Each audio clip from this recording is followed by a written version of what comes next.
Hello ladies and gentlemen, and welcome back to Fantasy Football, and welcome to my video. So in today's video, today's topic is going to be when I'm going to be using my first wildcard chip.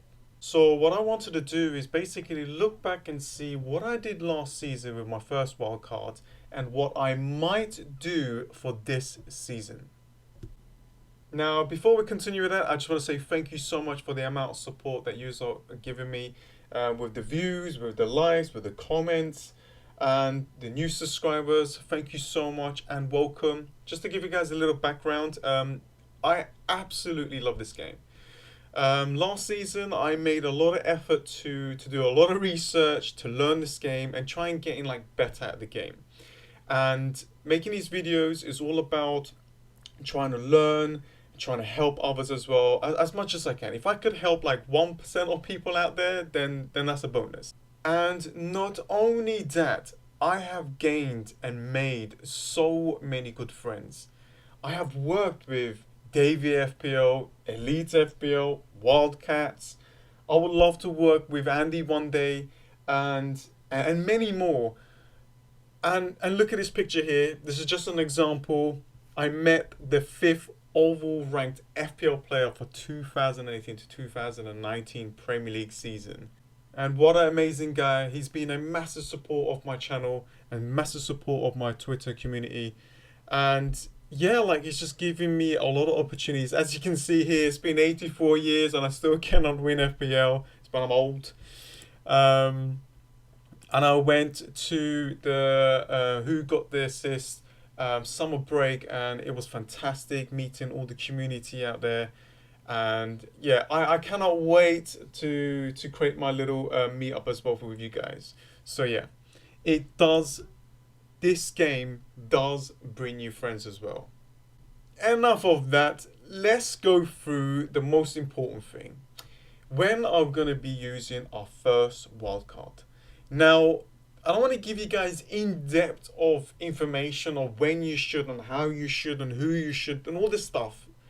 I'm just going to be realistic, and I'm going to tell you guys what I did last season and what I might do for this season. So last season, what I did was I used my wildcard after game week 4. And as you all know, after game week 4, there is the international break, which means the international teams go off and play friendlies and qualifying matches for the World Cup, for example.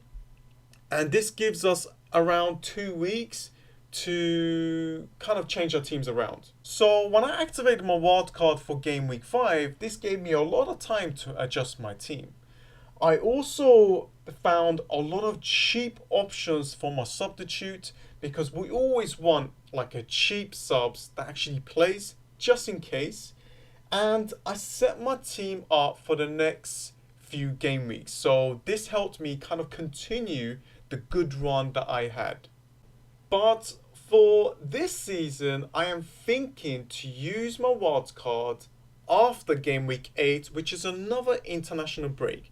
As you can see, game week 8 starts in Saturday, 5th of October. And as you can see, game week 9 is 19th of October. So there is another international break there. So what I'm thinking to do is try and create a team for at least for the first 8 game weeks.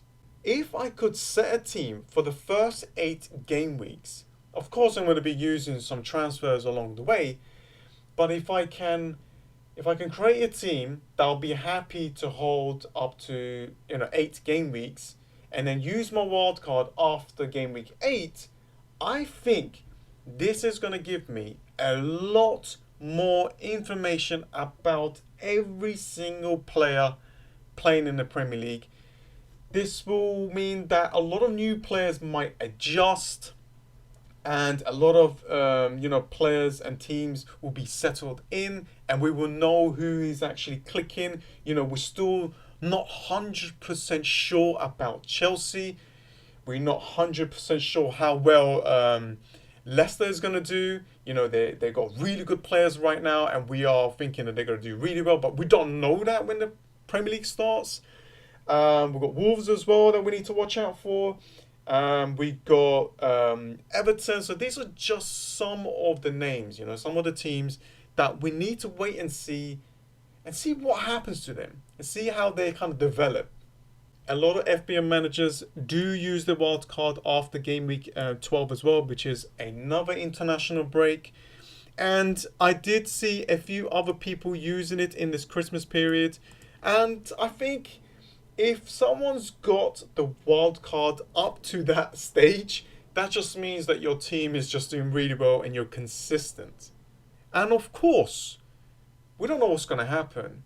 A few of my players might get injured. I might get a few red cards here and there. And maybe some teams that we relied on, it's just not working out. They're not performing well. Then yes, I will activate my wild card to change my team around. But for this season, I'm going to try to hold my wild card a little bit longer than game week 4 and game week 5. So that is about it. I just wanted to give you guys this information so you have some kind of idea on what I might do. Of course, still early, things will change near to the deadline. But you let me know in the comments below what you might do with the wild card. Are you going to be using it early? Are you just going to be adjusting? Or are you going to hold your wild card until you desperately need it? You let me know and let's see what other people think. Okay? Anyways, guys, thanks for watching. Always like this video. Subscribe if you're new, if you want a lot of FPO content. And that is about it. Thank you so much, guys. And I'll see you guys next time. See ya.